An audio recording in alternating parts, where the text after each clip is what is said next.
नमस्कार मित्रों। डॉक्टर संजीव भानावत के चैनल में आपका हार्दिक स्वागत, अभिनंदन। पिता की कविताएं पुत्र के मुख से, इस श्रृंखला की नवी कड़ी में मैं आज आपके सामने मेरे पिता के काव्य संकलन ए मेरे मन से सुनाने जा रहा हूं। पिछली दो कड़ियों में मैंने आपको मेरे पिता की उन दो कविताओं का सस्वर पाठ किया था जिसमें उन्होंने अपनी मां श्रीमती डेलूबाई और अपनी पत्नी डॉक्टर शांता भानावत को केंद्र में रखकर वे कविताएं लिखी थी। जो कविता मैं आपको सुना रहा हूं वो उन्होंने अपने नौकर पर केंद्रित की है।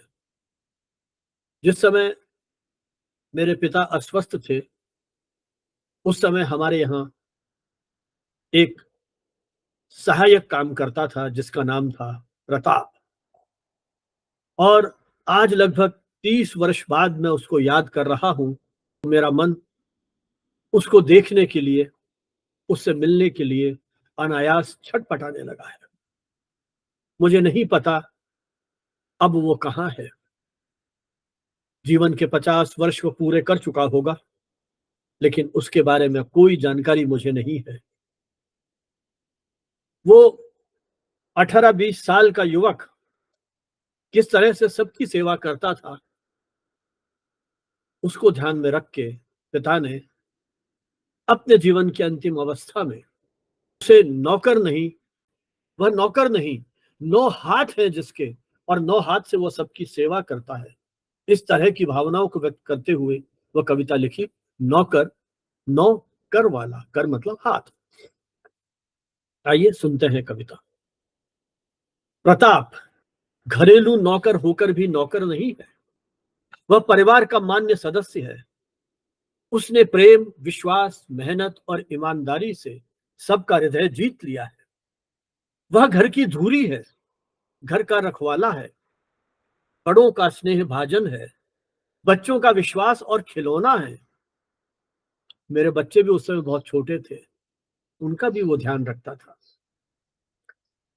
वह घर की धूरी है, घर का रखवाला है, बड़ों का स्नेह भाजन है, बच्चों का विश्वास और खिलौना है। उसमें महाराणा प्रताप का साहस, धैर्य, उत्सर्ग और बलिदान की भावना है। उसकी उम्र ही क्या, कोई 16 वर्ष, पर वह बड़ों की समझ और विवेक लिए हुए है।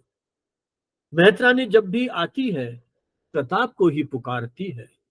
माली जब आता है प्रताप को ही आवाज देता है। शनिवार को राधे श्याम दोहराती हुई भक्तिन माँ आती है तो प्रताप को ही संबोधन करती है। तेल मांगने वाला उससे ही तेल मांगता है। प्रताप बड़ा दयालु और संवेदनशील है। वह सबकी भावनाओं का आदर करता है। कबूतरों को मक्खी डालता है, बंदरों को केला खिलाता है, कुत्तों को दही मिली पकौड़ी खिलाता है, उन्हें ढूंढने के लिए दूर दूर तक जाता है। प्रताप बड़ा ईमानदार, मेहनती, धार्मिक और आत्म संयमी है। सवेरे उठकर दूध लाता है, घर और बरामदे में झाड़ू फेरता है, पोंछा लगाता है, सबको नाश्ता कराता है, बर्तन साफ करता है, खुद नौकरसी रखता है, 2-2 घंटों का प्रत्याख्यान करता है, सबको खिलाकर फिर स्वयं खाता है। किचन और स्टोर का तो जैसे वह मालिक है। प्रताप चुस्त और स्फूर्तिवान है। उसे कभी आलस्य नहीं आता, वह कभी अवज्ञा नहीं करता। यो वह शिव मंदिर जाता है, दादावाड़ी और महावीर साधना केंद्र भी जाता है, संतों के दर्शन करता है, कभी कभी बच्चों को भी साथ ले जाता है, उन्हें टॉफी देता है, सामूहिक पारिवारिक प्रार्थना में सम्मिलित होता है। परिश्रम ही उसके लिए पूजा है। 9 करों से काम करना ही उसके लिए उपासना है। प्रताप को पढ़ने में रुचि है। समय निकालकर दिन में भी और रात में भी वह स्वयं पढ़ता है। किताबों को भगवान मानता है। रोगियों की सेवा करने में उसे बड़ा आनंद आता है। वह अपने सुख दुख को भूल जाता है। प्रताप बड़ा मितव्ययी और निस्वार्थ है। जब भी उसे कोई उपहार मिलता है, रुपए पैसे मिलते हैं, तनख्वाह मिलती है, उसे बड़े संभाल कर संजो कर रखता है। जब कभी घर जाता है, माता पिता भाई बहन सबके लिए कुछ न कुछ ले जाता है। उसका गांव आदिवासी क्षेत्र में निठावा है। गांव के अनुकूल ही उसमें निष्ठा है।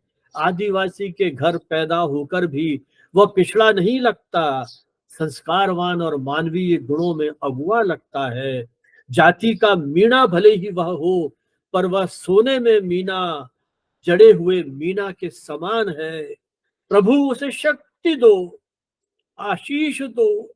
वह पढ़ लिख कर मानवता की सेवा करे, नौकर न रहे, नौकर वाला, देशभक्त और सेवाव्रती बने। काश प्रताप मुझे इस जीवन में कहीं मिल सके, तो जहां भी रहे, जहां भी हो, खुश रहे, अपने परिवार के साथ, अपने मित्रों के साथ। इन्हीं भावनाओं के साथ आप सभी को शुभकामनाएं। जय हिंद, जय भारत।